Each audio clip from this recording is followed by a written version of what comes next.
This is the Above Average Podcast, and you are listening because you want an above average life. Hello there, guys, and welcome back to the Above Average Podcast, the podcast where we talk to above average people about their above average lives. Now, my guest today is a former semi-pro footballer turned MMA fighter and content creator. Here to tell his story in the hopes that he can inspire more people to push their boundaries and take life head on despite their challenging past. Please welcome my friend Zak Atkinson to the show. How are you doing, mate? Thank you very much. I'm very good. How are you? Yeah, I'm good, man. Your first podcast, yes? Yes, first podcast. How are you feeling about it? Good, a little nervous, but we'll get into it. Honestly, like I said, mate, we're going to be all good. Yeah. It's all good. So, originally we spoke about this nearly a year ago, which is crazy. And then you decided to just jet off to Thailand for a bit. Correct. So, what spurned that on? Where did that come from? So me and my fiance had been thinking about it for a while, and obviously with his training, MMA, Thailand is very, very big on that. Oh yeah. So it was just sort of spur of the moment. We thought we had a house, so we thought, right, put everything in place to make sure that's looked after, and then go, and nice. Pretty much that's it. Was it a big decision to leave your life here and everything that you knew? Because it's quite a big move. It is, but like it was. So it was with the intention of returning. We're seeing it more of just like an adventure rather than thinking about the negatives of it. We thought wanted the positives. Yeah, like your whole life isn't moved. Like you can come back to it. Yeah, exactly. And to be honest, mate, you'll know yourself. If you go away, you come back, nothing's changed. Yeah. Like nothing has changed since I got back. Everyone's doing the same things. Was it a big decision for your partner to move as well? Because obviously, like you could have just said, "Look, I need to do this for me," and you're more than welcome to stay here. Like, was it a big move for her as well? I mean. I don't know. I didn't really have to sell it. It was like our decision. Like I don't really think you need to have to sell traveling the world very much. Do you know what I mean? Like it's pretty lucrative. Like anyways, do you know what I mean? Especially going to like the likes of Thailand and stuff like that. So no, I didn't really have to sell it. Yes, it was a discussion, but it's I think it sells itself rather than me having to sell it to her. Yeah, was it a big culture shock as soon as you get out there, or? Compared to the UK, it definitely is. But again, the more you're there, the more you immerse yourself in the culture. When you first get there, obviously, you have everything in your head that, you're going to get food poisoning if you eat this, you're going to do this, you're going to do that. It's just not like as much as what like social media hammers it. It's just not that. So when you first get there, you're eating at the European restaurants, you're eating at the you know what I mean, the Taco Bell in the airport. Yeah, basically, yeah. And then once you're there for a little while, you start to like venture a little bit more, and then before you know it, you're just like immersed in their sort of culture, you know. Nice. I've never been. You know, it's weird. I've been to a few places around the world. Like the furthest I've been was Australia, and that was a hell of a trek. But like sort of Thailand, sort of Asia, it's never like that culture's never appealed to me as much. I don't know whether I'm just scared to sort of try it. I don't know. So that's where my fiance is now currently. She's in Australia. All right. Yeah, so she's still there. So I'll just come back to fight, and then I've left her there. So originally she was in Thailand for a couple of weeks, and then she's like flew to Australia because she has some family out there. Nice. But yeah, I know what you mean about the culture. It's like when you have everything here, like quite to hand, like over there, like the biggest thing is like the toilets. Like over there in Thailand, it's like, it's not like, if you're on like a bus trip or something like that, you can stop at like a service station over there and there's a hole in the floor and it's like no toilet paper, bum going, like no good. Like, you're just like, I guess I'm just going to sit in my own shit. Yeah, man, it's not good. Like, it's not good. But yeah, I can see why some people would be a little bit wary of going to Thailand. But once you're there, mate, it's like paradise, like certain places anyways. What was the sort of language barrier like? Did everyone speak English or? Yeah. Like because obviously tourism is probably their main income stream as a country. They speak English really, really well, really well.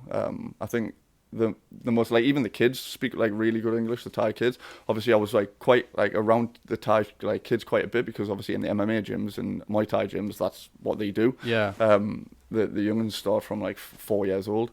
So yeah, there's not much of a language barrier, to be honest. You weren't beating up those 4-year-olds though, were you? You weren't like they were beating me up. I'm telling you. Like trained from birth, from the womb. Yeah. Serious, man. Like some of the kids are like ridiculous. Like, do you know how we have like football over here and you see all the kids playing football in the schoolyard? Like over there, it's not football. It's like Muay Thai is their national like sport. Wow. Yeah, it's crazy, man. Jesus. Well, you obviously you mentioned your fiance. You got engaged while you were out there.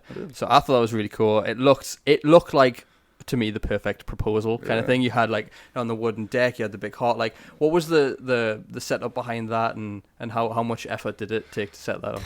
First was shitting myself. Like I think she knew that obviously whilst we were away that was going to happen. We've been together 6 years. It's like, do you know what I mean? So it was sort of inevitable, and she just kept saying, like, because I kept saying, no, I'm definitely not. I've spent all my money on traveling the world. Like, I'm not doing it. I can't afford a ring. And she was like, if we come back to Newcastle and you propose to me in concert after traveling the world, there's going to be hell on. Yeah. So anyway, we went. It was in Bali, and trying to, so it was hard because trying to set it up when it's just used to there is like, because we're in each other's pockets 24/7 nearly. So I was like, I'm just going on a run, and then like running to like the restaurant, and then the restaurant wasn't open because it was like dinner time. So trying to set it up was difficult. I actually bought the ring over there. Again, trying to go run it, like, so I said I was going for a run, and then ran to the mall, and it was in Kuala Lumpur. I got the ring, and ran to the mall, and obviously I had like an hour window where obviously she was expecting us back home. And so I had to like try it. Like, obviously I didn't know what size she was. Like, I had to pick the ring. So I had the woman in the shop had like a ring on every finger. And like, I'm trying to guess which one. And then she was like, oh, do you know what size she is? And I was like, just go with your finger, and luckily it fit. Oof. Perfect fit. I'm sweating just hearing that. So that's stressful, bro. It's so stressful, man. But it all worked out in the end. It did. I mean, I think once you saw where we were eating, she saw it. That big light up heart might have gave it away a little bit. Me and Mum had fireworks and the fire show and everything after that. Like, I didn't see that. Man, it was crazy. It was good. I just thought if I'm gonna do it, especially over there, like, it's, I mean, compared to what you'd pay for something like that over here. Because it's so cheap over there, it was like pennies. So I thought I'd just go all out. And that's not you saying you cheaped out. It's just like it's cheaper. It's cheaper. But yeah, I just thought go all out. Why not? I'm only gonna do it once. So yeah, no, fair. Are you gonna get married abroad? Like, is that in the cards, or are you just gonna play it by ear? I think she wants to get married over in the UK just for family reasons. You know what I mean? Like dragging everyone else abroad, it probably could cost like quite a bit more. So it's just probably easier for us to come home. Hey, you never know. On the pro wage, if you go pro fighter, you never know, mate. You never know. I could see on Sky Sports and shit, man. That's a plan, mate. Actually, I had a boxer on here. Actually, like he was one of the old episodes that had Stephen Robinson. I don't know whether you know, but he came on. He was saying about like turning pro and stuff, and it like completely just like the media attention on him and stuff was insane. Do you think if you turn pro, I know you plan to turn pro, is it the media attention going to be something that you're going to welcome, or are you a little bit apprehensive of that? No, I mean, obviously you've seen the content that I'm putting out anyways on like Instagram, TikTok and stuff. And I think as a fighter, you have to have more than just being a good fighter. Like if you want to like, so like even not even like top level like UFC, if you want to make good money, is just like at like any level of fighting, you have to have eyes on you, because obviously that's what pays you the money. So selling tickets and stuff like that. So like the media thing is just part of it now, and it's only going to get bigger and bigger and bigger. You've seen that obviously with the boxing and the UFC and stuff. So it's just part of it. It's like obviously doing the content. Like I'm just trying to put more eyes on me, so then more people want to support me. Do you know what I mean? So Do you feel like you put on a persona when you turn on the cameras? Because not really. I mean, not really. I know. So what's up, G's? Like I know that there's some people do to make their life more interesting. I feel like where I've come from and where I've got to is my life's interesting enough, and that's enough of a story for us to rather than put on a fake persona of being like that. Do you know what I mean? It makes you a bit more relatable as well.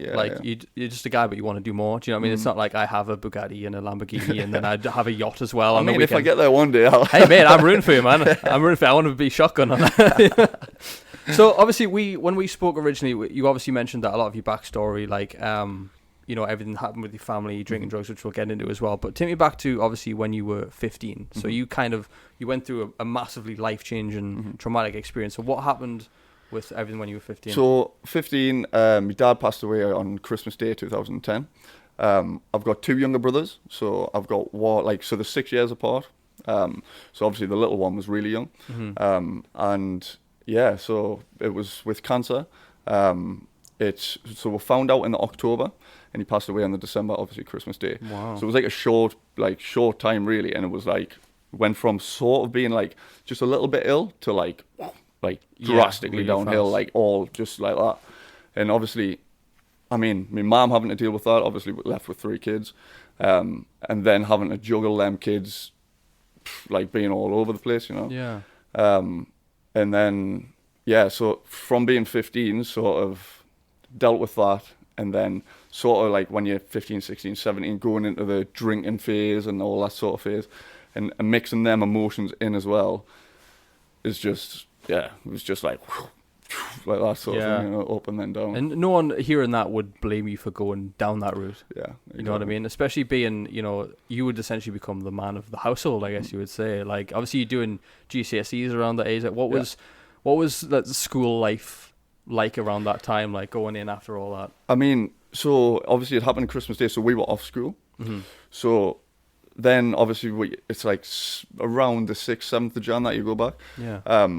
And my friends around us then was obviously like, yeah, you're not coming back to school. Yeah, my mum was telling us sort of not to go back. Yeah. But like, even at that age, like, I realised that, like, what else am I going to do? Like, I kind of just sit in the house and sit and look at the same four walls. And like, and I knew that, like, obviously, not depression, but like, so if you're sitting in the house, obviously your feelings are just like, that's all you're thinking about. Yeah. I knew when I was out of the house, then I was around other people that weren't necessarily thinking about that one thing that happened in my life. Like, obviously in the house I had my brothers, my mum, everyone was just thinking about what's happened. Whereas when I went to school, nobody really do you know what I mean? I was in a different, like, people were, like, some people were happy, and like, obviously I could bounce off their emotions, and I wasn't just solely thinking about what had just happened. So I just went back to school. So I went straight back to school. I got some funny looks. Obviously everyone didn't know what to say, what to do. Like, do you know what I mean? Some people, even the teachers were like that. But school was really good with us. And it helped us through that time, to be honest. And obviously the friends around us and the people around us.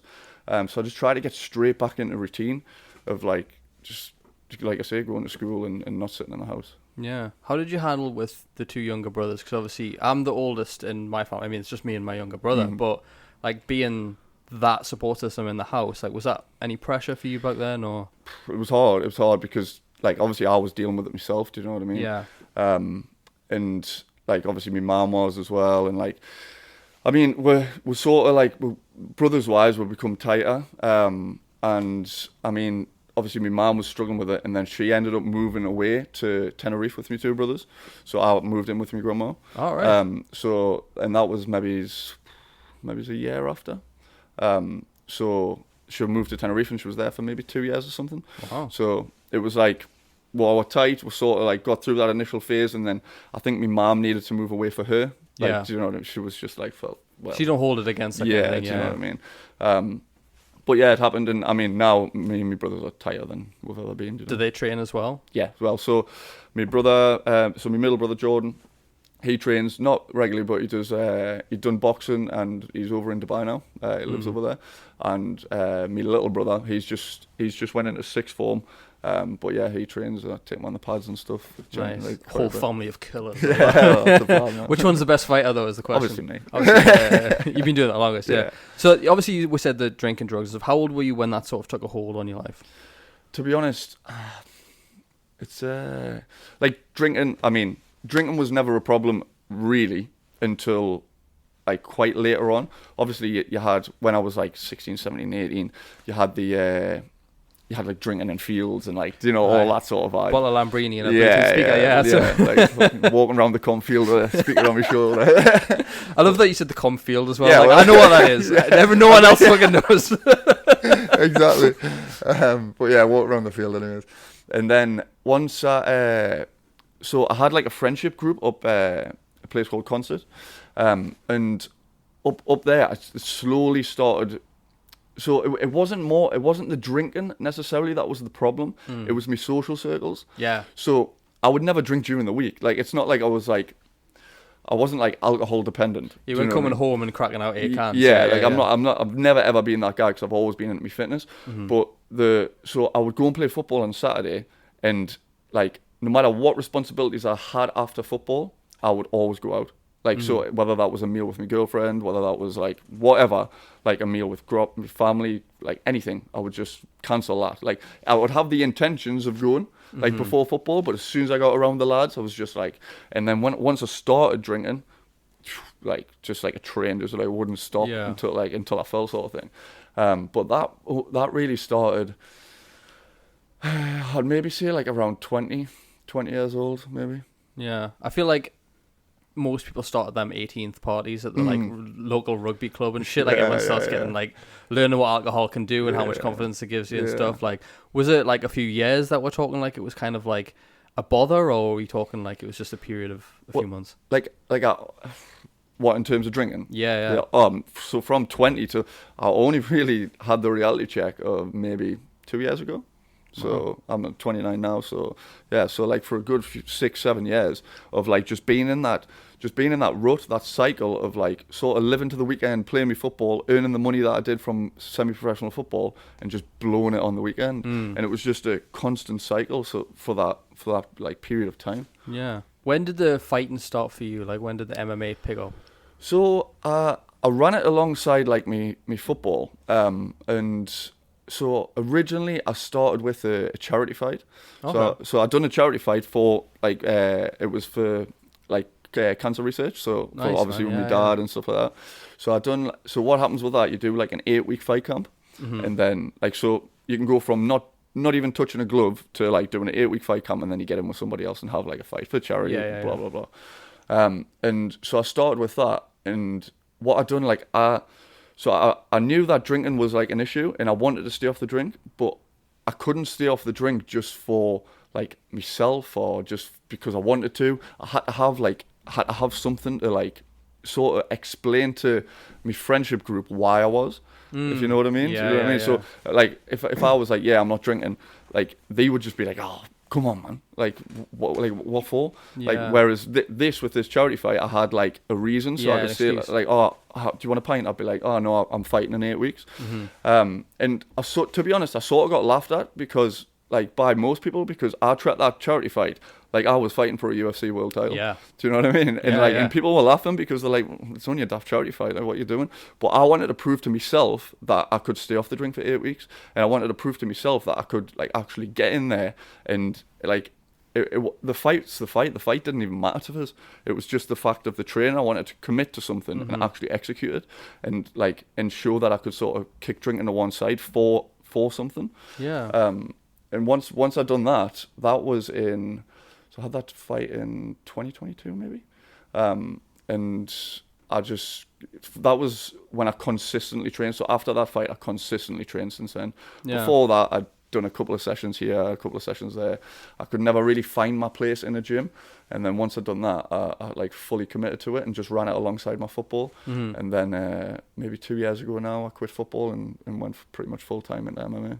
It's interesting what you say about the social circle and having the excuse, because you do get laughed at when you say I'm not drinking. You do get laughed at when you're like, when people want you to be that fun person. I mean, I can imagine you being quite, you know, outgoing, like cool and confident and outgoing when you've had a drink as well. Like, and I mean, it gives people confidence, but I think when you have a higher purpose, you don't care about that stuff anymore. Yeah. You don't care about being accepted by, you know, this peer group. You're like, well, I'm on a fucking mission. You know what I mean? Yeah. It's like, I feel like that's what's kind of missing for a lot of people these days, is like, you know, it's easy to be lazy. It's easy to do nothing and just want to feel good by these quick, you know, drinks, drugs, you know, porn, whatever, gambling. You know what I mean? Yeah, it's like a short-term gain, but like you're just killing yourself long-term. Yeah. Like, so I felt like I was like, I always knew that I was always fitter than everyone. I was always like I just felt like I always had like something, like in terms of like fitness wise,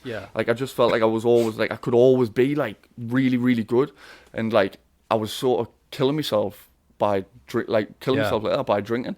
Like I'd like get in good shape, train during the week, and then like kill it on a weekend, and I'd be like, what am I doing? And I was like, imagine how good I could be if I just stopped drinking. But then the idea of stopping drinking was just too much, and I would just be like, nah, there's like, do you know what I mean? Like Monday, Tuesday, Wednesday, Thursday, I'd want to do it, and then Friday, Saturday, I'd be like, nah, I'll just go out. But you just described everyone's fucking cycle, because that's what it is. But like obviously the gym that I work in is downstairs and stuff, and we hear everyone's stories of like, oh, why did you sign up? And it's like, oh, I drink too much or whatever. People don't actually realize how much shit goes in their body. Like we worked out the other day, actually, just as a side tangent, we worked out that I think it was like 8 cans. If you had 8 cans a night every day of the week or whatever, it's something like over the course of a year, it's about $3.5 grand. It's mental. And it's like 2 bottles of wine a night was about 4.5. It was ridiculous, and that was like for the cheaper stuff. Mate, and you don't realize how many people are doing that. Yeah, like, how many people are actually doing that is crazy. Obviously, like I don't like so it's weird because like when you're in a circle of like, so obviously I'm in like the MMA and the fighter circles. I feel like everyone does MMA, but really it's like 1% of the world. You know what I mean? Because I'm in them circles. But like people that are in the circle of like drinking every night, they must feel like everybody does that. Yeah. Do you know what I mean? But like you need to break away from that and like just like what I say to some, like especially my younger brother and stuff sometimes, is you've got to like, so if you want to change your life for the better, you've got to move like whoever you want to be like. So if you want to be like, obviously in my case, I wanted to be like a fighter, so I would think to myself like, right, what would like Conor McGregor do in this situation? Yes. Like, would he skip a session? No, he wouldn't. What would Conor McGregor do in this situation? Would he go out for? Well, he'd go out for a drink now because he's off the rails. But like back in the day, you know what I mean? Yeah. I'm thinking like, what would he do? Would he go out? Would he tell his friends, like, do you know, and start moving like that person? If that's in business, if you want to be a successful businessman, then you've just got to like in them like nitty gritty questions, because everybody knows what they need to do. Like but it's whether you actually do it. Do you know what I mean? So think in them scenarios like, right, what would a successful businessman do in this scenario? Right. You do that, right? Well, I'm just gonna. That's only that one decision you need to make. Just that decision, right? Okay. Then the next time you've got a question, make the right decision that time, and then just compounds. Yeah. I mean, they always say success leaves clues, and it's like people don't. Do you read much? Yeah, a little bit. Yeah. Like people don't believe how much value can be in a £10 book from Waterstones. Do you know what I mean? Yeah. It's like that is someone's, like, say you got Conor McGregor's book, or I don't know many MMA fighters. Give us a name of a fighter. There's thousands. Dustin Poirier. Yeah, so imagine his book on the shelves, right? You look at that and you go, I want to be a fighter. I could fight. I'm not going to read his book, though. And it's like, if you read that, you have all his knowledge that he's written down for you to like, you can skip over many mistakes that they make. Yeah. You can learn from their failures, not just the successes that you see online, but you can learn from their failures. And I think that is like one of the things that lets a lot of people down, is they don't look at other people's failures or replicate their behaviors. They're just like, oh, well, I guess I'll just do a little bit of this, and the dabble. Yeah. It's like, if you follow the clues, the breadcrumbs that these successful people, because they're telling you, successful people want you to be successful too, you know? Yeah, it's a good analogy, that. I just think, I honestly just believe that like people know what they need to do, man, and they're just like, so people will be like, people will like sort of just neglect the fact that they understand what they need to do, and just by just taking the easier option, by like, do you know, but like you say, by having 8 cans on a night and just being like, oh, well, I'll do it one day, or I'll do it whatever, like, rather than just like getting the attitude of like, right, I'm just going to make this right decision this time. Do you know what I mean? But sometimes you can't tell people, but then sometimes people want to learn, but they just don't want to commit. Yeah. Do you think you're an all or nothing person? Yeah, 100%, man. 100%. That's why I had to stop drinking, because it's like, I'm not your guy that goes to the pub and has 2 pints and goes home. Like, that's why I'm like all in or all out, man. Yeah. It's funny, you get 2 types of people. You get all or nothing or little and often. And I think I'm a little and often person at the minute. I think because when you go all or nothing, you end up in this rut of like, well, if I can't do it 100% perfect, I'm not going to bother. Or if you have like a little day where you drop off, you just throw it all in the bin. And it's like, say you fuck up your diet on Tuesday night with a fry up, and then you just leave the rest of the week. So you still got like fucking 5 days to like get back on it, you know? It's literally just described me, mate. I'm like that. Like, it's like so bad. And that's the battle I'm sometimes having now. Like, especially like in a weight cut or something. Like, I might have like because you crave things when you couldn't wait. Like, you just don't normally want. Like, so, I want a block of cheese. Like right now. And like I might have like a bite of a chocolate bar, and then it'll go through my head of like, you fucked your diet, like you fucked it, right? And then I want the full bag of Maltesers, pizza and everything. I'm thinking like, no, just chill out. You've had a bite of a chocolate bar. It's like 10 calories or something. Like, calm down. Like, I'm totally like that, and that's the battle. Like, I understand what you just said, but like even in my head, I kind of sometimes, like, when I do fall off a tiny bit, I kind of process it, and like I'm like that. So now if I miss a day in the gym, like, I'm like already punishing myself in my head about it, which is mad, because like I train twice a day, nearly every day. So like I'll tell myself in the morning, like, I'll have a rest day today, and then I'll like I'll end up just in the gym somehow, and I'm like, what are you doing? Like, I know it's good for us to have a rest day, but I just I'm all in or all out. It's funny, isn't it? It's like, it's a double-edged sword as well, because that's how you get successful. Like, you ask any successful person how they got what they got, whether they're a fighter, whether they're a business person, whatever. It's like, I did it all the time when I didn't feel like it, even when I thought I was going to fuck it up. Like, I've done podcasts where I felt like absolute shit, and I've just had to go, all right, guys, you know what I mean? And you've just got to get it through. You can't cancel it, because the excuse that you make that first time is there every single time. It's like, well, last time, I didn't feel as good and I missed it and nothing bad happened, so I'll just do it again. And then you end up it gets less and less and less and less, and it's obsession though, isn't it? It's just basically an obsession. Like, I honestly feel like I've replaced drinking and drugs with obviously fighting, and this is now my drug. Like, I'm addicted, like fully addicted to just getting better, getting fitter, getting stronger in all aspects of it. But on the flip side of that like replicates in every other area of my life. Yeah. Like the dedication and commitment that this has given us, it just replicates in every, like, my relationships have improved. I've traveled more. I've locked in more, like money and just it's like, rather than trying to fix everything at once, just fix one thing, and then once that's like on its way, then you can move to the next. I think sometimes that's how people go wrong. Like, especially say, like, they want to lose a bit of weight, dieting. They'll be like, right, I need to change everything. I'm going from 5,000 calories to 1,500. And then it's in the bin by Friday. Like, rather than being like, right, I'm going to cut down to 3,000 this week, and then slowly and just changing. It's like, I was reading a book actually about, and they use the analogy of, like, if a plane is flying across, like, the world, say, and it deviates by like 2 degrees, by the time it gets to the other side, you know what I mean? It's in a totally different location to what it was if it stayed on that path. Like, you've got to think about that with obviously your life. Like, just all you got to do is change a little bit, and then like it moves, and then change again, and then to the end goal of where you want to be. Yeah, 100%. Man. It's the little changes. People go to the extremes. I mean, every diet, just to stay on that, works. Which one can you stick to, and which one's sustainable? It's like, I've seen people go on diets where they just eat eggs all day, and I'm like, how you're not going to live on eggs for the next 6 years of your life, are you? Do you know what I mean? You're going to want to break that, and then you're going to feel shit for breaking it. Whereas if you just cut it down a little bit and just say, I'm not going to have snacks at my fucking desk. I'm not going to have Haribos when I go to the cinema or something. Do you know? Little things make massive amounts of difference. It's crazy. It's like creating a habit, just creating like little habits that like help you. And like I was reading last night. I'm reading a book called, I've read it before, like called Miracle Morning. Okay. I don't know if you've seen it. And basically it's just about creating like morning habits. And I read that the first time I read that was in lockdown. Because like I like getting up early, and I like sort of thinking that I'm like beating everyone up and like awake before everyone, whether that's going on a run or whatever. It doesn't really matter to me, do you know what I mean? It's just about being up early. I like, so in lockdown I would get up at like 5, just because like, that was the only way I could have like any sort of like routine, because otherwise I had no job to go to because everyone was locked down.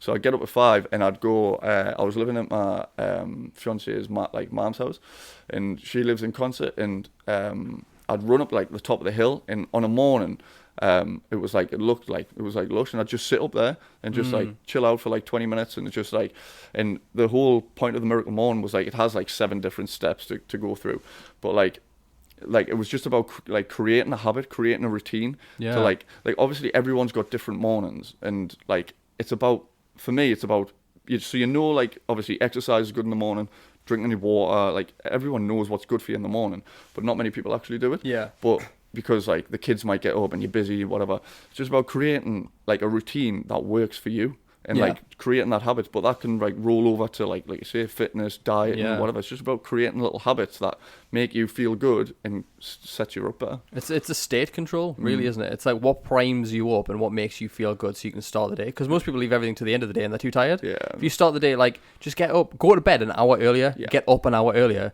and do what you need to do. Whether it's fucking meditation, whether it's journaling, whether you do a fitness routine for 15 minutes from YouTube, even something that makes usually something physical or mentally challenging first thing, I'll set you up in a state, because then you feel like you've already won the day. It's great. Exactly. It's like, thing is though, people's biggest excuse is I don't have time. So if you, like you just said, if you get up an hour early and go to bed an hour, like, do you know what I mean? So that, why I like getting up early is because if you go to bed an hour early, or even 2 hours early, right? what are you doing them 2 hours before you go to bed? You're watching telly, you're doing nothing. Scrolling, checking emails. Yeah, you're doing literally nothing. But in the morning when you get up, you've got more energy because you've just woke up. Yeah. So then you're a little bit more productive than them 2 hours that you went to bed. So you've just created yourself pretty much 2 hours or an hour of free time where you're feeling motivated and productive to do stuff. So you do more. Exactly. I mean, I was feeling... It was a couple of weeks now. I was feeling like I had a day where I was just feeling like shit. You know, I was like, what's wrong with my head? I couldn't focus. Everything was going wrong. Check my screen time. I'd been on 6.5 hours. Mad. And I was like, that's why I feel like shit, because I've just scrolled fucking TikTok for 6 hours on the toilet. You know what I mean? It's minging, man. It gets addictive though, doesn't it? It's like you can see, like I'm the same. Like if I'm not doing anything, I'll be like. And then, like, if I'm, like, in bed lying there, I'll be like, what am I doing? I've just been on TikTok for, But like, nothing interesting in life happens after 9 o'clock at night. Nah, nothing. Yeah. Everyone's just scrolling or whatever. I'm like, I might just stop posting at 9 o'clock so everyone will see my so much. I know eyes are on me, you know. But, so, mate, it takes a certain type of person to take a kick to the face, right? So, were you particularly, like, a aggressive person? Did you get in fights before you actually were a trained fighter, or is it just something that came completely... abnormally, I guess. So obviously, with, like I've just said about my dad and stuff, that drove us to drink, and then I never ever spoke down, like I never went to therapy or anything like that. Yeah. And I think it just, obviously with like having to be there for my brothers, and like I feel like that aggression sort of just went like whoop, and just like sat in us, like, do you know what I mean? Like an anger. And, like just like an aggression, and it would only come out when I was like, I'd deal with it not fine, but I'd deal with it like when I was sober. And then like I'd have a drink, and then every like time around Christmas I'd just have like an outburst, like the Hulk. I'd just like all those emotions would come up around that time. It would just like, and then I would fight, and I fought loads when I used to go out, which looking back now, like it's ridiculous, but that's just like maybe it's the way I like got rid of my emotions, which is the total wrong way, but it's just what happened. You started these fights. Like, I'm not saying necessarily I started them, but I would fight pretty often. I would when fucking I was finish them. Yeah, like I would fight pretty often when I was out, like pretty often. Yeah. And that, I mean, I'd been like locked up for fighting. I'd like just stupid shit. Yeah. And that's like, so that was another reason why I ended up going down this path, because I was like, right, I'm fighting when I'm out all the time, like I need to go to some sort of gym and try and channel this anger. And it was only when I got obviously a little bit older where I got like sick of doing that when I was out, and then obviously when I started going to the MMA gyms and stuff, like if you're fighting when you're out and then you go to an MMA gym and the coach sees you with cut knuckles or something like that, you're out. You're not welcome there. Do you know what I mean? Because you're learning a discipline that essentially it gives you weapons. Do you know what I mean? Yeah. And you could end up killing someone. So obviously that's very like frowned upon, and you'll not be welcome in any MMA gym if you fight outside of the gym whilst you're learning how to fight.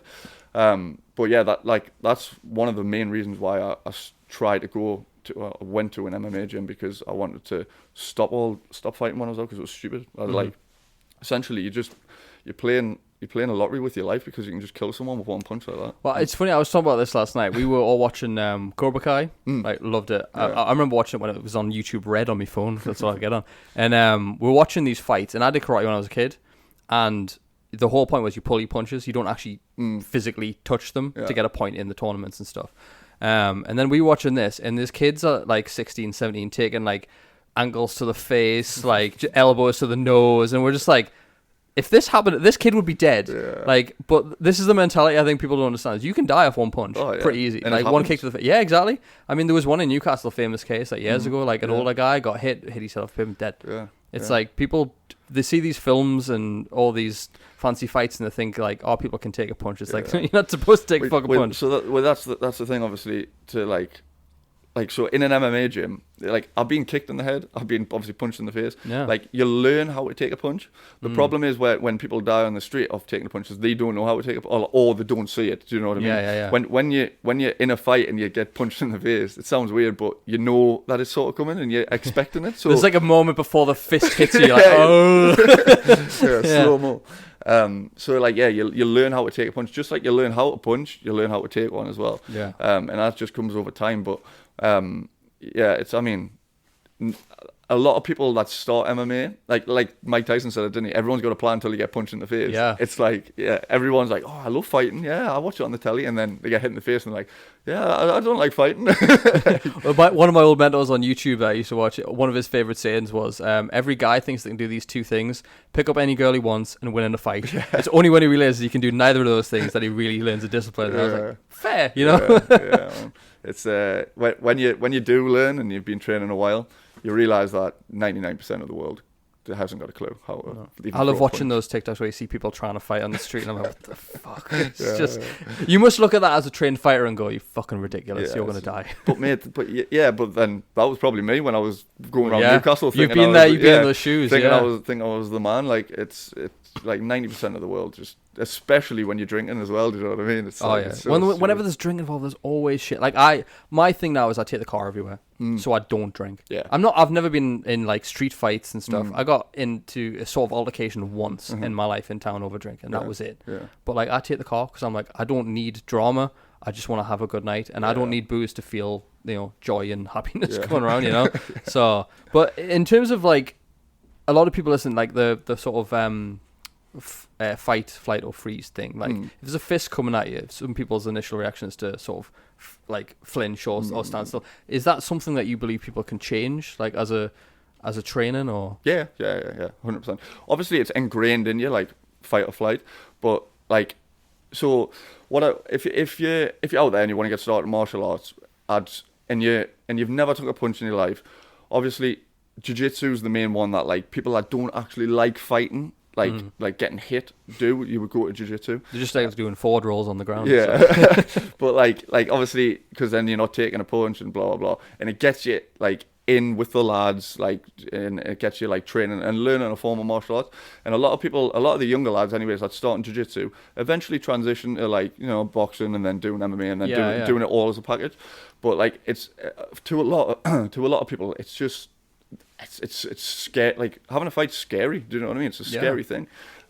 So taking that initial step to go into the MMA gyms is scary, and jiu-jitsu sort of that little bridge like sort of thing. Yeah.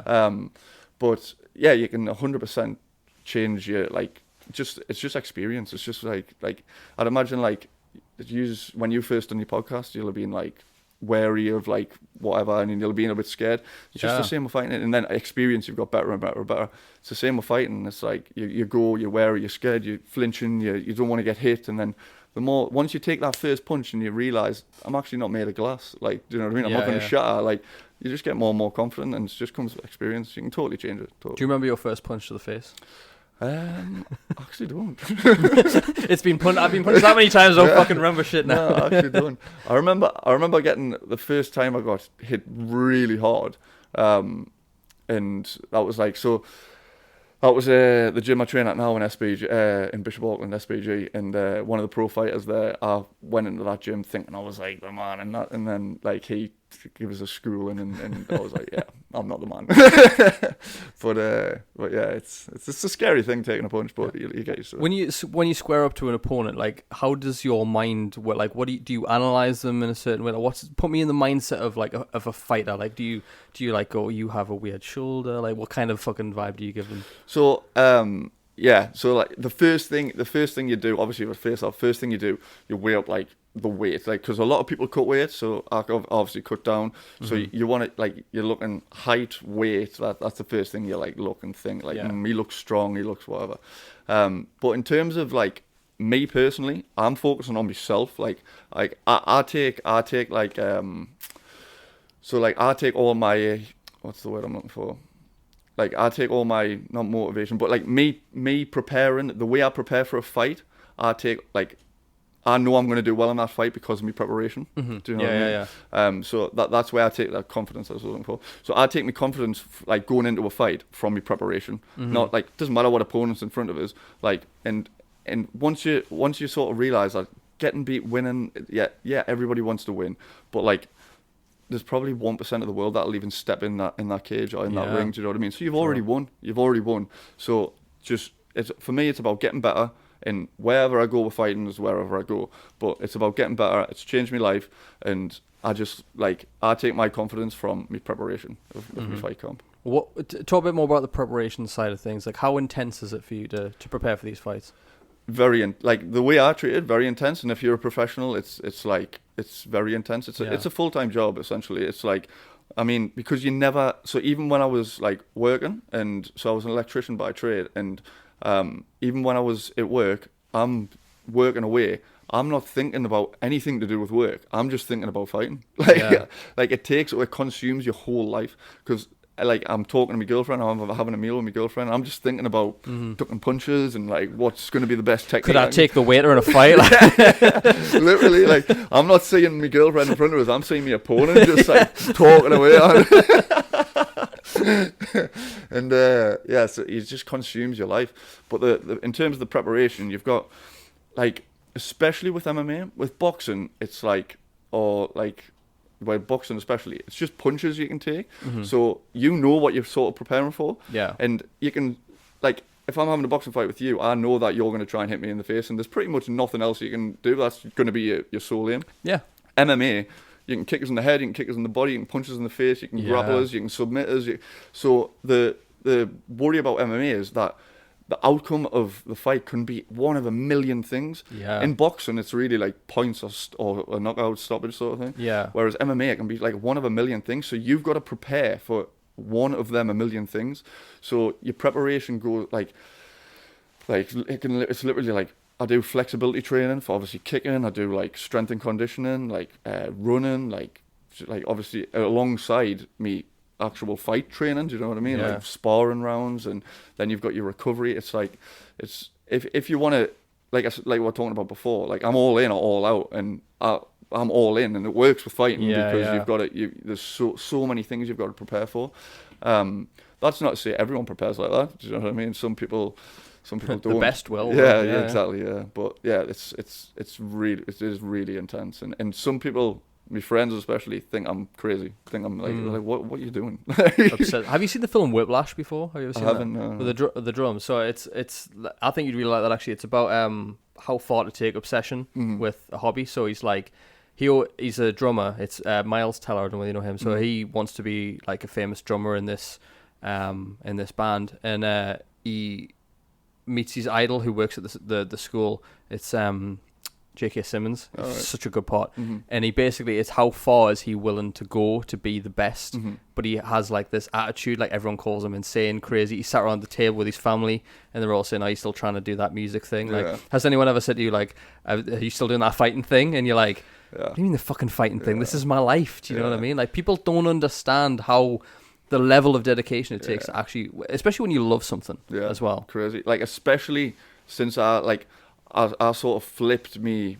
So, like, my identity, I changed from being that drinking semi-pro footballer that, like, I totally changed my identity now, like, because I just wanted to be known as a fighter. I wanted to be a fighter. I wanted it all, and I totally flipped. So, in that early process, I had everyone saying that, like, you're still training, you got a fight coming up, is it another charity one, is it, like, all of that sort of stuff. Do you know what I mean? And I'm thinking, like, mate, I'm doing tenfold what you're doing. Like, you just haven't got a clue. Do you know what I mean? Like, how much I'm dedicating myself to it. And it was hard during that time. Like, now it's a bit easier because people just sort of know. It now. I mean? But in that early time when I was trying to change my life, and you've got people doing that, it's sort of demotivating because you're thinking, like, I'm doing all of this shit, and you don't even, like, do you know what I mean? You don't even care. You're getting shit for it. I know no one gives a shit really. Anyways, it's like I do it for me. But like when people are being like that, it's like, do you know what I mean? Rather than people being positive about it, like, fair play, mate, for doing like what you're doing. I get that now. I had it the same. I was like, you still posting quotes on Facebook? I'm like, yes. You still chatting shit in front of a camera? Yes. You know what I mean? Now people are just like, oh, you have a podcast? Oh, okay, it's cool. Look at me now. it's like the weirdly like laugh at you until it's almost like they are part of the universe trying to test your will and how much faith you have in what you're doing. Yeah. And it's like, if you just keep going and don't give in to the peer pressure, and you're just like, no, I know what I'm doing. Yeah. Like, I just stopped telling people what I was doing. I just kept posting it rather than people would ask us what I do. I was like, I'm a waiter. I would not tell them I do motivational speaking or, you know, a podcast or whatever. I'd just be like, I'm a waiter. I serve onion rings and upsell fries. You know what I mean? That was but because I knew what I would get back, and I was like, you will see in time what I can do. Well, it's not cool until it's cool. Yeah, exactly. And then everyone wants to be on, do you know what I mean? Everyone wants a little bit. Oh, I've always supported your podcast. Like, fuck. You haven't liked a single fucking post that I've done.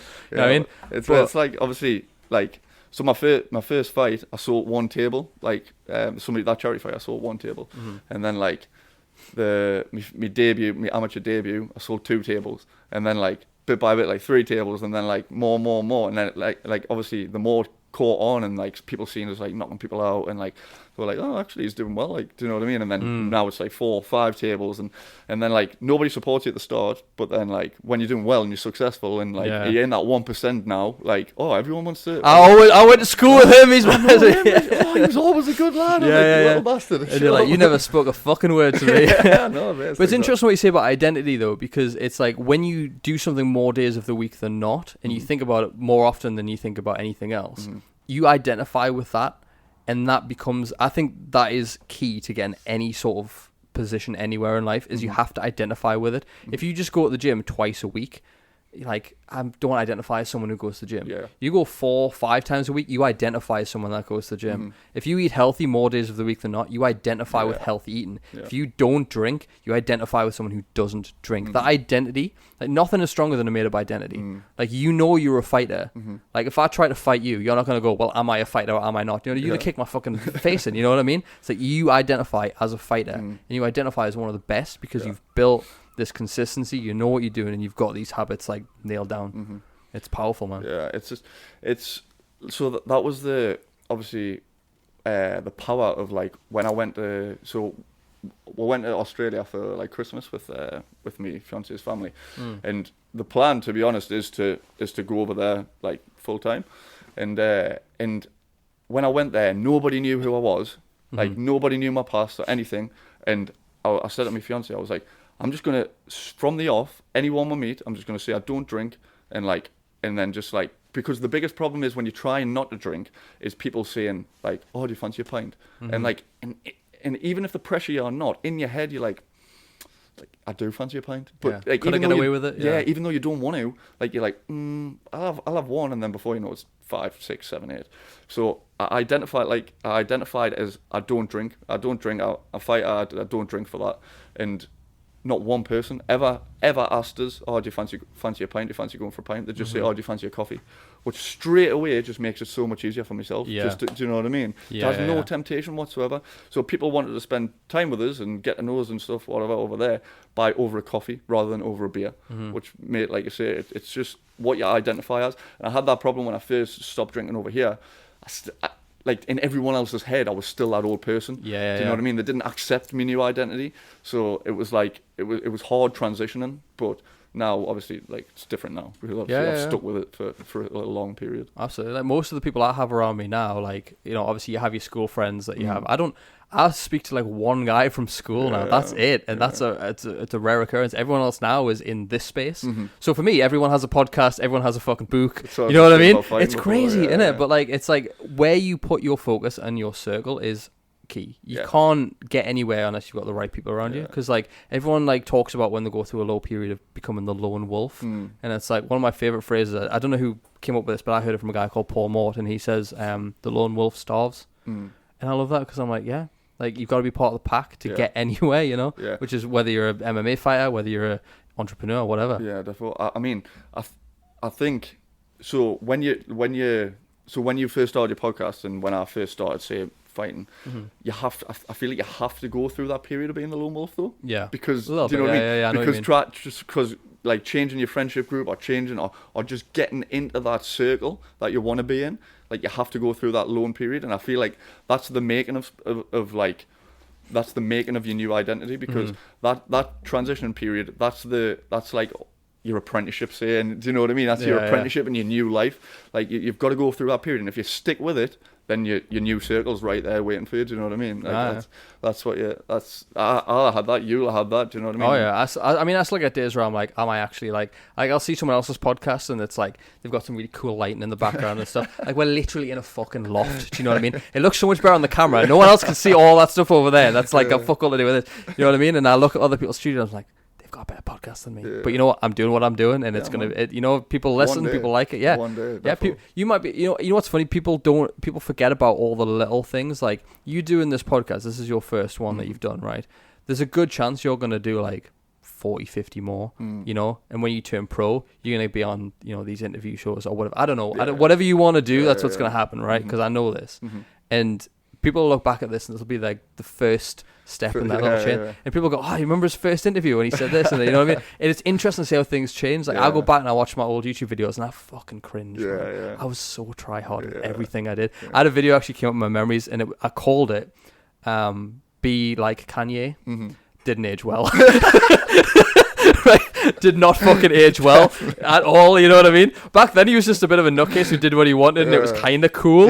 Now I'm like, no, I do not sell swastika t-shirts. Yeah, I'm like, how do I unlist this video? Yeah, you know what I mean? But I'm leaving it out there because it was part of my history and everything that I did. So, you know, people forget that the more you do and the more you put yourself out there, like, it builds up you over time. You just got to be comfortable in the uncomfortable, and you never grow as a person if you're not making yourself uncomfortable. It's comfortable to sit in the house and eat shit and drink shit and whatever. It's uncomfortable to force yourself to go to the gym at 6 o'clock. Everyone wants to go to the gym at 6 in the morning until the alarm goes off, and then they're like, fuck that. Like, do you know what I mean? I'll do it tomorrow. Like, you've just got to be comfortable in the uncomfortable, and the more comfortable you become, the the harder it is to become uncomfortable, if that makes sense. Do you know what I mean? So you're just improving, and that's what it's about. That's how you become better. Yeah, man. So talk to me about when you step into that ring. So say you've got the whole crowd there, like you said, obviously the charity ones or the other ones that you've done. When you step into that, it's a cage for you, isn't it? Not a ring, It's like sounds more animalistic, doesn't it? I love it. When you step in that cage, what goes through your mind? Like, take me back into the mind of a fighter. What when you step in and they go, Zak Atkinson, and you're like, you know what I mean? Like, what goes through your mind there? I am shitting myself. I swear that. I'm thinking about every reason. Sometimes you're even thinking like, should I just fall over here and just pretend I'm just fall the fight. I fainted hard. No. But like, you're thinking about everything, like especially in the back. Like when you're warming up, like you're thinking. I just actually done a video on this, and so it was like for people having the amateur debut, and it's like you're training and you've done that. That's fine, and it's like what people don't understand is fighting is 90% mental and 10% physical. It's serious. Like you're in your own head, just in the back, thinking like, God, I don't want to do this. Like, why have I signed up to this? Like thinking of every reason possible to get out the fight. But then that's when I go back to before of like. My confidence comes from my preparation. So I know I've prepared 100%. So anything that happens, I've given it my best. So that's like, and obviously it only comes with experience and more fights of like learning how to deal with that mental battle. But geez, my first fight was like, I was all over the place. I was just trying to stay focused, but my mind was all over, obviously. Now I can like block the crowd out. And I'm not even that experienced compared to some guys, you know what I mean? Yeah. But you learn to block the crowd out. You learn to like just focus on like, so what me and my coach do is we'll have a combination, like a striking combination for the start of the fight, so you don't get that like little nervousness at the start of the fight. Like I just know like I'm throwing this is my first combination, and that sort of breaks that like, oh, what do I throw, what do I do? Do you know what I mean? Yeah. So what we're implemented that from my first fight, and it just works so well because you just like you have that. You sort of have that to fall back on. That's all you think. That's all I'm thinking about. Right, first combination is this. Like it's like an icebreaker, isn't it? Yeah. No, I like that. That's really... So that's what we do. But yeah, I mean, in terms of, I've learned to like maybe.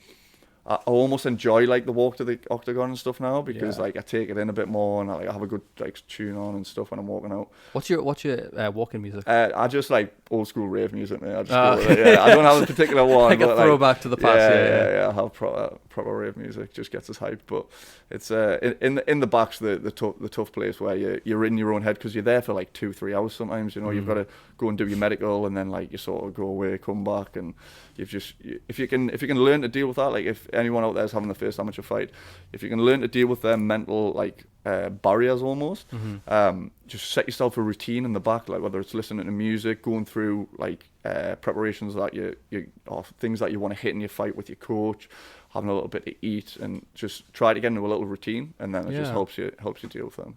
Nice, man. Do you think it's necessary for young men, especially today, to learn how to fight? Do you think it's necessary that they should, or do you think it's like a certain kind of person? I think every single person should. Every single man should definitely, and women, should definitely learn just any martial arts. I'm not saying go and get kicked in the head, like, do you know what I mean? But boxing, like jiu-jitsu, just anything, karate, just because especially nowadays in the UK, you don't know what situation's going to arise. Yeah, so it's nice to be confident enough to be like, I can protect my family here if anything happens. Yeah. Do you know what I mean? Or just have like it's a skill you learn for life. Like, so I've learned these skills for life now. So I'm pretty confident I could go anywhere in the world and defend my family or my fiance or anything in pretty much any situation. And like, that's a nice feeling to have. Like, I would hate to be in the situation of like, a confrontation happens with my fiance or my future kids or something, and I'm the one running away.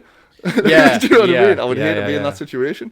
But like, obviously, fortunately, I'm not. But everyone should just give it a go. There's literally nothing to be scared of, especially in the gyms. If you're just a newcomer, just go and have a go. No matter what age as well. No matter what age. Everyone always asks that. Like, oh, am I too old? I'm 23. I'm 28. Like, yeah, you might be too old to get to the UFC and the top of the game, but you're not too old to learn a skill that's going to stay with you for life. Do you know what I mean? Are you ever scared that like there's going to be any long-term damages down the road? Does that ever cross your mind? Because I know a few people, like, obviously we just said like you don't have to go get kicked in the head, but if someone did take up this path, obviously, you know, getting hit in the head repeatedly is, you know, is not a good way to live. Does that ever cross your mind? Is that something that bothers you at all? Nah, I at this stage of my career, I can't think like that because, do you know what I mean? I mean, obviously the game is to not get hit, but it's just inevitable. Like, you're going to get smacked in the face. You know what I mean? However, what I will say, the difference between MMA and a sport like boxing, like I said before, you can only hit in the head, and so you'd get hit in the head, and then in boxing you go down, they give you a 10 count, so you can recover, and then you can stand back up and get hit in the head again. Whereas MMA there's so many different aspects. So you get hit, you get dropped, you get hit on the floor, it's over. So you take a lot less punches to the face and to the head in MMA. Obviously you can get kicked in the head, but it's like once, and it doesn't happen all the time compared to boxing. So there's more risk in boxing, like for head trauma and stuff, compared to MMA. But I mean, it's one of them where playing football and headering the football, you can get damage from that. It's like it's one of them. And if you're going to do it recreationally or just to learn a new skill, you're not going to be taking punches to the head like I'm taking punches to the head. You know what I mean? Like the coaches and I'd say majority of MMA gyms are very, very aware that newcomers are like very cautious about getting hit in the face. So they'll man that. They'll make sure that they're not taking any unnecessary shots and stupid shots. And the most experienced lads, like if a newcomer come in the gym, obviously I'd know that, and if I was to go with them, I'm not going to be hitting them in the head properly. I'm going to be touching them and going nice, which a lot of people think MMA gyms are going to be like so frosty and like it's like the best place in the world. It's like a place full of bros. Literally, man. Like, I'm trying to punch your head, and then the next minute I'm like, like, do you know? It's like that when that scariest dude in the gym is like the nicest bloke. There's one of my gym. He's about 7 foot tall, and he's massive, right? He's defo taking something. He's massive, but like angry, hood up like this, when he lifts. And then like I needed like a weight plate. I was like, "Are you using this 5?" No, mate, absolutely. I was like, "Sounds sweet." It's honestly like some of the best, like some of the gyms are honestly like you'll meet friends for life. Like if you come, like that's even if you are just doing a regular, right, like once a week to do jiu-jitsu or something. You'll meet you'll roll around with someone, try to pull someone's arm off, and then you'll be best mates with them. Let's have a coffee, not a pint. Let's have a coffee. Yeah, exactly. It's interesting what you say about the pain down the line, like maybe say brain injuries or anything like that. But anything that I think is worth doing comes with a certain degree of risk. Like, people ask me, are you not scared to say something stupid that could get you cancelled? I'm like, if it happens, it happens, It's the risk I take to try and make something out of this. Are you not scared of, like, having something wrong with your brain? It's the risk I take. Are you not scared of having a broken arm? It's the risk I take. Are you not scared of losing all your money in the business? It's a risk I take. To be the best at anything, you've got to take that risk. Yeah, I mean, I've had my fair share of injuries. Like, I've broke my hand twice. I break that hand nearly every time I fight. Had to have a rod put in. I fought in Thailand. I got 7 stitches in my eye, ankle ligaments. I've got like a niggling little knee injury now. It's just, like I say, it's just the risk you take to, it's the benefits that it's had is outweighed the cons of it. Yeah, man. No, I like that. Do you, obviously now you're engaged and stuff, I don't want to be too personal with this, but do you, if you plan on having kids in the future, are you going to train them as fighters as well, or are you going to try and steer them down a different road? Absolutely. Project Conor McGregor is on. When I have a son, Project Conor McGregor is on. I'm going to have 10 kids and they're all going to be little fucking ninjas. It'll be great. Literally. Definitely. Like, it's, I just think it's so important now. And like, I mean, if they want to do that, and like, they can I'll let them choose whatever they want to do. At the end of the day, it's like down to them. I'm not going to force them to be fighters, but like, they'll definitely be like encouraged to like get some sort of martial arts experience when they're a kid, and whether they continue that into the teenage years or whatever, that's up to them. But I want to give them a base of like, you know, you can look after yourself when you like out about the streets and when you go out on a night out and stuff. It's just like I said before, it's giving them a skill for life. But if they want to go and be a ballerina, then fuck it, yeah. There's a dance studio next door, mate, to be fair. I know the guy that owns it. He's fucking yeah, he's great. In terms of like obviously male role models, I meant to say, like a lot of the ones that we get now are labeled like toxically masculine or like there's something wrong with them. Like I feel like it's a real struggle to find a real true male role model. Like who do you look up to? Who do you consider in the modern world as a role model? I mean, like you say, it is tough. Like when I first got into fighting and stuff, Conor McGregor was the man. Yeah. Like, the man. Like, and like if you look at all his content before he went off the rails, like all his content was about like his mind, his positive thinking, like the law of attraction, like everything he was saying is like just like resonate. Like, so I'll just watch his old videos really. Yeah. And like, because like these new ones I'd end up in the pub. But like his old videos, he was just like, it's like I'd never, like back then, I'd never seen anybody think like that. Like I'd never seen anybody like be that like, just like even his style and stuff, but like the mental side of it, I'd never seen anyone like talk about that like publicly. Which like I used him, but like I mean now I don't know, it'd be tough to be honest. I mean, it's hard, isn't it? You can't look up to any like all you see all over TikToks with like Andrew Tate. yeah. I don't mind a lot of his stuff. Like I resonate with a lot of it. It's just like there's like 75% of it is like solid, useful advice, and then the rest of it is like, okay, I disagree with that and stuff. But do you not think he's just putting it out to get views? I do, yeah, 100%. But he's even admitted that as well. You know, I don't think he's genuinely like a lot of the things he says. I don't think he genuinely thinks. I think he's just like so he gets clicks on it. You know but that's what made it a marketing genius in the way it was. But the world we live in. You got the ones like obviously Jordan Peterson's apparently a big one now. I don't listen too much of him. Joe Rogan, people like that. I hammer the Rogan podcast, and I like obviously people that he gets on. But like I wouldn't say like one person is a particular role model. I just like hearing the variety of people's thoughts. Do you know what I mean? And I'll just pick something from like whatever I listen to. Do you know what I mean? That's the thing. Like so many people. Like I was talking politically to someone the other day. I don't like to get into politics, but this is relevant. Like I was saying, like all the like we have. What did we have in the last election? 3 main parties were like Reform, the Labour, and the Tories. Right? It's like each one of them had some good points, and you're like, that's okay. And then they would just come out with some massive bullshit, and you're like, well, you've just ruined it now. Like I was with you until you said this one stupid thing, and I think what people don't understand is with all these people online, these influencers and stuff, yes, they will say a lot of things to get clicks and views, but you've got to take everything with a grain of salt, and you've got to experiment with it yourself. You've got to sit back and go, do I agree with this or do I not? You can't just go with someone on blind faith. Like if someone likes 100% of something that this person says, I'm like, I don't trust you, because you've just taken it in and going, well, this is true, you know. I mean, a lot of people though, I feel like they want someone to do it for them. They want someone to tell them exactly what to do. To get like, oh, do this and you'll be a millionaire in 3 days. Like, it's just not the way it is. What you've got to do is you've got to try and build your own, like everyone's different, build something that works for you and take a little bit from there, and apply it into your life to then like get to wherever you want to be. People don't want to do that. People just want like the one guy to tell them all. Yeah, one guy to tell them all the stories. Like obviously you'll see around us, there's loads of books. A lot of them contradict another one, and you go, well, what am I supposed to do with this information, you know? And sometimes you got to read a book at the right time. Like, you ever read The Power of Now? No. It's a fucking nutcase book, bro. Eckhart Tolle, it's a fucking nutcase book. She's laughing at that. It's a fucking nutcase book, right? But you read it at certain times of your life because it's all about, like, you know, the power of the mind. Like this guy, the guy that wrote it, sat on a park bench for like years. That was like his life, just sat on a park bench.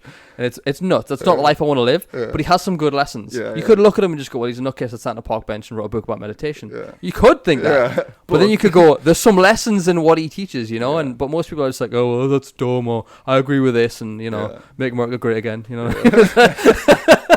You know what I mean? It's like you've got to listen to these people. I want to know if people are chatting shit because it tells me who I need to listen to. But I think that's a skill in itself to be able to open your mind enough to be able to just pull things out.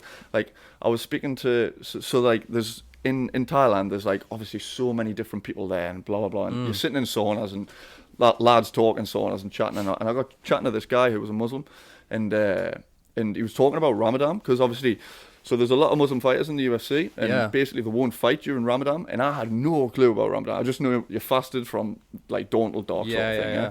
And like I was just genuinely interested in, like, because I never sat down with like, you know, a Muslim and had like a genuine conversation, and so I just waffling, and like a lot of the things he said was like, I was like, I can't say a bad thing about that. Like, do you know what I mean? Like, and mate, I'm not religious at all, like one bit. Me neither, yeah. But like a lot of the things he was saying, like obviously, so he was saying about the fasting, like his ancestors knew about fasting before any scientific research was even done into it. Like, so he was like, that's why we put our faith into them, because they had knowledge that like people didn't like even know, like there was no evidence to back up, but they just knew it, sort of thing.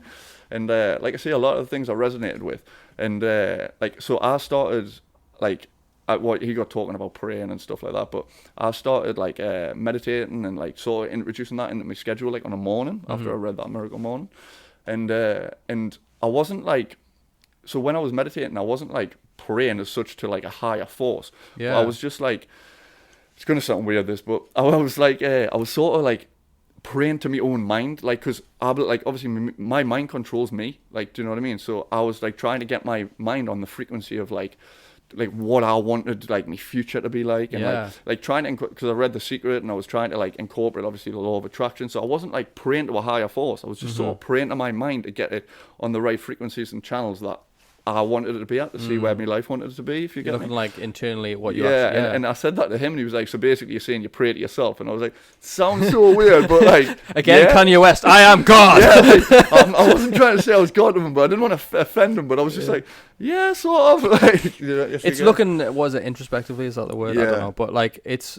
having that awareness of what you actually want. Like most people aren't aware of what's actually running them. They're just like, I'm hungry, eat food. You know what I mean? That's literally the extent of most people. And it's sad to say, but like then there's people like us who have a conversation about it. And like me and you probably, if we talk for long enough, we'll find something that we disagree on. But I'm not going to hold it against you, and you're not going to hold it against me, because the whole point of these podcasts and discussions is to get people on who have different views or have different ways of thinking. Because like I might say something that you never thought about, and vice versa, and we'll go, I need to think more of that. You know, but that's how you grow. That's how you learn. You don't just go, well, this is how it is, and this is, you know what I mean? Yeah, like tunnel vision. Yeah, the flat Earth. Yeah. That's not talking about. Are you a flat Earther? No, that's gonna be the headline. Pro MMA fighter believes in flat Earth. Yeah, that's what it is. Yeah, there's quite a few that do actually. Mate, I listened to. I feel like I say this on everything. I listened to a 4-hour conversation about flat Earth once, and they nearly had me convinced. Nearly had me convinced, because when someone believes in something and they just talk about it with such passion, you get sucked in. You know what I mean? Like I want to go and kick some heads in now. You know what I mean? I'm like bought into this, but yeah. In our conversation, you mentioned the UK culture when we talked. Like you're not a massive fan of it. So what is it specifically that you're not a fan of that kind of makes you want to go live in Australia again? I mean, so so the cycle of like just the UK in general, I feel like when you're here, you just get sucked into your 9 to 5, and then you're that tired of being in your 9 to 5 that you don't do anything with the rest of your evening. You just get on the sofa, whack Netflix on, and eat shit. And like that is 90% of the UK. And what I feel about the UK is, so when I went to Australia, like I felt so we had like quite a lot of things to sort out. Like we bought a car over there and blah blah blah. And I like when I was trying to sort them things out, people were being like overly helpful to the point where I was like, well, that's weird. Like, do you know what I mean? I was thinking, well, why are you trying to help us? And then it got in my head where I was like, oh, are you trying to scam us? Like, do you know what I mean? But then that was like, I was saying to her uncle, I was like, that was just my UK mindset of like, nobody wants to help you, like, and if they are, they're trying to scam you. So, and like, I had to change my mindset totally about that, and because her uncle was saying, I had the same thing because they moved from the UK. He was like, I had the same problem when I first come. Like, I was like thinking, like, why is everyone so helpful here? Yeah. Why are they nice? Like, everyone's so nice and smiling. And then I also feel the UK is like, just everyone's in a negative mindset, like, or like there's a very few percentage of people that aren't in a negative mindset because of like how trapped people feel in that cycle, and like it's hard to find people that like, well, sounding nasty, that don't drag you down, because I know I'm trying to strive for better and like just drag you down. And in Australia the mindset, like everyone's just a lot happier, and I'm not saying that's the be all and end all, because there will be people like that in Australia. Oh yeah, but like like I'm just speaking how I've found it. You know what I mean? And yeah, over here I just feel like even being here for just this time that I've been here, it's like everyone's see it seeping in. Yeah, it is just seeping in a little bit. And like when I first come back, I was just like dead relaxed, like whatever. And then like I can feel myself like sometimes getting a little bit like agitated with some things that I like wasn't before. And I'm just like, I can tell it is seeping in a little bit, even though I don't want it to. And I'm not even really associating with their like that's them circles and that sort of thing. But yeah, that's just how I found it. I find it hard to put my finger on what exactly it is about being here. It's just something. It's like that phrase, "It's something in the air." You know, it's weird, right? Yeah. It's like, I mean, I sometimes think about like when I don't know what life is like in Thailand, but I'm imagining there's a lot more sort of hustle and bustle, a lot of there, but not the same as here. Like over there, people are grateful, I think, a lot more than we are here. I think the UK lacks a lot of gratitude for where we're at, because you can live pretty comfortably in the UK on very little. I know, obviously, like it's not nice to be, below the poverty line or have where's the next sort of food coming from. But you get a lot more help here than you do in other countries, and I feel like we just take everything for granted over here. We're not appreciative, but also we've got it quite easy, Like in terms of the rest of the world, it's not easy, but we've got it easier than a lot of places do. And I feel like when you've got it a lot harder, you've got a lot less time to be depressed, to be miserable about things, because you're too busy trying to fucking get your life so you don't die. Yeah, I mean, it's one thing I realized, like especially in Thailand, because obviously a lot of people are poor, and we're being to like Vietnam and things like that. Like I've seen like kids playing with like things made out of bottles and like just like random just like things like that. And then like you've got kids over here with a PlayStation 5 that are like kicking off and like not happy, and like, do you know what I mean? I'm thinking like these kids are like some of the happiest children I've ever seen, and the kids in the UK are like crying because they haven't got the latest FIFA. I'm like, how is that? When life gets too easy, it's too easy to complain. Yeah. When life's hard, you find gratitude and love in the little things. It's a weird flip. Yeah. I'm trying to think of like a phrase to condense it, but it's just a weird flip. Yeah, it's mad. I agree with the gratitude, and like you say, I kind of just put my finger on it, but there's just like in the UK, I don't know whether it's just like something to do with like the government, the way like how everything's like spiked up and the cost of living's went up. I mean, that's definitely not helping people. No. But it's like when you're over there. So in Australia, the way of life is like it helps that it's sunny, obviously. And like the way of life is like you finish. So I'm an electrician. Obviously, I work here from like 7 a.m. until like sometimes like 5, 6, 7 at night. Yeah. And then go to the gym, come back. I'm in the house 10:30, sleep, work. Like that was my routine sort of thing. And over there, the work's 6 till 2. So you finish at 2, and this is like speaking as an electrician. The work 6 till 2, finish at 2, and then they're straight in the garden, straight at the barbecue on, straight in the pool, or down the beach. And I'm just like, how is this that? How, sounds meant, doesn't it? Yeah, it's just like a different planet. And I'm like, what? Like, why wouldn't anyone want to have that like way of life compared to like here, where obviously like again the weather impacts, but like you get in. Even if you got in at like say 5, it's dark like in the winter, and then like you're straight in the house and you're sat in the house in your little chair just watching whatever shitty program you want to watch. It's hard, man. I think definitely the weather does play a part, but I'm also of the mindset like, well, if I've got a purpose and a mission and I know what I need to do, the weather doesn't play a fucking part. Whether it's raining, snowing, I'll go to the gym, I'll do a podcast, I'll do my editing, I'll do whatever I need to do, regardless of whether it's fucking sunny or not. Yeah. But it does impact people's mood. I do get that. Yeah. I mean, I found it hard. Like I like to run in the morning just because like it's because you're insane. That's what a lot of people think. But I like to run in the morning just because like 1, it wakes us up. 2, like I just like. It's just like good for us mentally. Like I don't run on a morning to get fit. I just run because it's good for us mentally. Yeah. And when I was running in Thailand or Australia, it was sunny. Everyone's waving. I'm just like running down the street, and I'm thinking like, I'm too happy here running down the street. I like the like rain pelting in my face. Like, why am I doing this? Like proper mental battle. But I was running over there, and I was just like I'm too happy. I don't like it. I was like, what? And then when I got back to England and it was freezing, I was like, right, I'm going on a run. I was like, this is what I love, running in the freezing.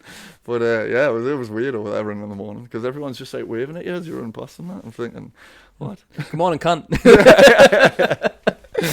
So obviously, one of the things I love to talk about is the legacy that people want to leave behind. So guys like me and you who want a bit more out of life, who want to inspire people to some degree, which is amazing. But what do you actually want to leave behind as your legacy? Like if you were, say, 20 years in the future and you're looking back at everything, what do you want to have achieved by that time? That's a big question. Yeah, it is a big question. To be honest, obviously, the goal with fighting is like is to get to the highest level. Like that has to be the goal. Otherwise, for me, what's the point? But like, so when I first started out and when I first started getting serious, it was to get onto a promotion called Cage Warriors, which is like a European promotion. It's like the biggest European promotion over here because I seen that as an achievable goal. The UFC is the biggest promotion in the world, and that I seen that as like, obviously that's the goal, but like that was just like I wanted to create an achievable goal. So the Cage Warriors was the goal, but like in terms of out of fighting, and like my priorities have totally changed. Like I wanted money, I wanted Lambos, I wanted everything like that. Like, and as a young lad, that's what you want. Yeah. But like since traveling and seeing like how happy people are, all I want is just to be happy. Like it doesn't matter what I do. If I end up quitting fighting and going down playing snooker, and that's what I love, as long as I'm happy, as long as my fiance is happy, and as long as my future kids are happy, I'm not bothered. Like I'm not bothered in the slightest, because for me, you're here for a short period of time, and like you can sometimes like spend too much doing the wrong thing that's making you unhappy. Yeah. Whereas like you've honestly, since seeing people just be genuinely happy, and see the flip side of it, people just being genuinely unhappy in this country. I just want happiness, just to be happy. That's all, literally all, mate. Yeah, man. Well, it's interesting on the show. I have people at different stages of their lives, and obviously there's a lot more that you plan on doing. I feel like you're not at the start, but you're like quite early on, I think, in what you want to achieve. But you've already obviously achieved a hell of a lot in your life. But I'm just curious, at this point in your life, and it's a question that I ask everyone that comes on, do you consider yourself a success? Yes, because of because of where I was. Like, I'm like, I've kicked all the bad habits that I had. Like all of the, so how do I put this? So when I used to drink and like be in people's kitchens and that, I used to pretend to be like the person that I am now. So I used to be like, oh, I love fighting, and like, oh, I love this, and oh, I've got this car, and like blah blah blah. Whereas like now I've become that person. Like to say, I've not achieved everything I want to achieve, but me coming from where I've come from, and obviously having the past that I've had, obviously with my dad passing away and stuff like that, where I'm at now, I'm happy, and to me, because I'm genuinely happy, that's successful, and that's successful enough for me right at this moment. But obviously, like I say, the future is, I've got other goals for the future, sort of thing, you know. I love that, mate. Well, I really appreciate your time today, mate. I appreciate you coming on. I'm glad we finally got to do this after a year of talking about it. So tell the people listening, where can they find you, where can they follow you, and where can they see you fight anytime soon? Yeah, so obviously Instagram, it is Zak Atkinson MMA, same on TikTok, and I was supposed to be fighting on the 15th of March at Rainton Arena. The opponent has pulled out, so I'm not sure whether that's happening. But if you follow us on, obviously, socials, I'll be up to date with all of that sort of jazz. Nice, man. And as always, guys, please follow the show, like the show, comment wherever you are with this, whether you're on Spotify, whether you're on Apple, whether you're on YouTube, there will be an option to rate the show. We want 5 stars, Zach, not 4 stars. 4 stars doesn't cut it, it's 5 stars, because it really does help push the show to new audiences and help spread people like Zach's story a lot further. So until the next episode, guys, take care, and I'll see you very soon.